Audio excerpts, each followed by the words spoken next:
The statue imprisoning Khonshu is placed deep within the Avatar's chamber. We come back to Layla trying to wake Steven. Our car approaches them, firing bullets as Layla rolls the body down a sandhill. The disciples continue their pursuit as Layla finds a car to hide behind. When they approach her, she throws a flare into the back of the truck and lights several explosives. As the truck explodes, Steven appears behind Layla. While they drive, Mark implores Steven to give him the body, but Steven tells Layla of their agreement to permanently give the body back to Steven once Mark was done with Khonshu. Mark tells Steven that he's going to get himself and Layla killed. Steven goes through a tent full of supplies, and Mark reminds him that it's still his body, with or without Khonshu.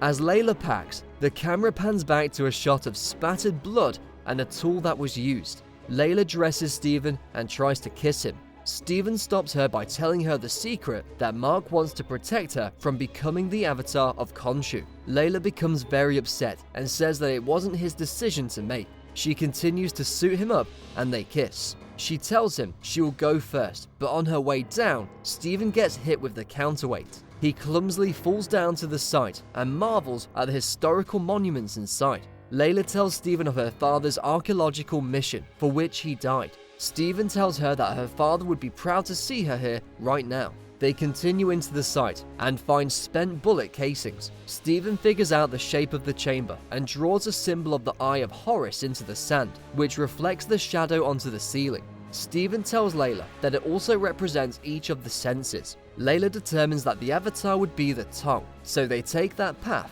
expecting it will lead them to the tomb. They come upon a room where there is a trail of blood. They follow it into the next room onto a platform. As Steven finds the exit, they hear gunfire from outside. Layla hides as a disciple is brought back to the room by a Heka priest and mummified by having his organs removed and placed into jars. Steven can only watch as Layla sits quietly near the place where the priest is performing the ceremony. Their cover is blown by Steven, who the priest attacks as he tells Layla to run. She runs as Steven drops some shelves onto the priest. Layla comes to an open chasm and scales the side. We hear the priest breathing within the walls, and it attacks her. She finds another flare, where she sticks into its eye before throwing it over the edge. Layla pulls herself back to safety and screams. In the distance, she sees Harrow. Steven finds another room and is immediately engaged by Mark for kissing Layla and telling her the truth. Steven reads through the hieroglyphics and deduces that they may be at the tomb of Alexander the Great.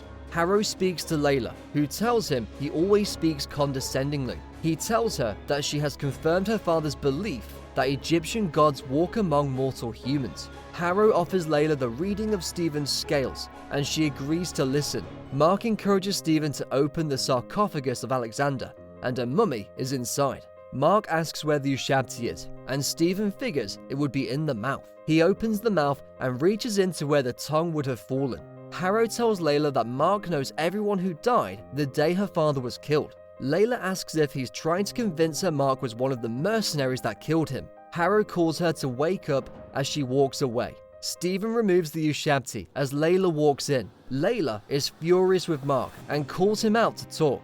She point-blank asks him if he killed her father, and he responds that he did not. When she asks if he was there, he admits he was. She asks how he died, and he tells her his partner killed everyone on sight when he got greedy.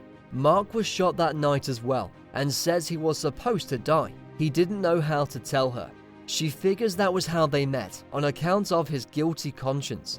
As Harrow and his men approach, Mark tells Layla to hide while he holds them off. Layla runs, and Mark grabs another item from the sarcophagus. Harrow and his men arrive, and he tells Mark that without Khonshu, he now has a decision to make. Mark immediately begins attacking Harrow's men until he shoots Mark twice with a pistol. Mark falls back into a shallow pool of water. He feels his spirit go to a different plane, and the next scene shows a pair of unrelated explorers on a safari in Mexico. They come upon an Aztec relic, and the scene pulls out as it's shown to be a video played on a screen in the common room of a psychiatric treatment facility. Mark is sitting in a wheelchair while Layla places a magnet onto the refrigerator. She claims his winning bingo card and promises to share the prize with him. Mark tries to call to Steven from the reflection, but falls down as he's chained to his wheelchair. He is taken to see Dr. Harrow, who asks him for an honest assessment of his situation. Mark begins to respond, but becomes aware of the illusion when he notices all of the Egyptian relics in the office. He overcomes the sedation and breaks into a room with a sarcophagus containing Stephen. The two meet and embrace before realizing they're both conscious in the same world, with the same most recent memory of being shot. They find more rooms with more sarcophagi, and happen upon Yatsil in her hippo avatar form. Mark and Stephen scream.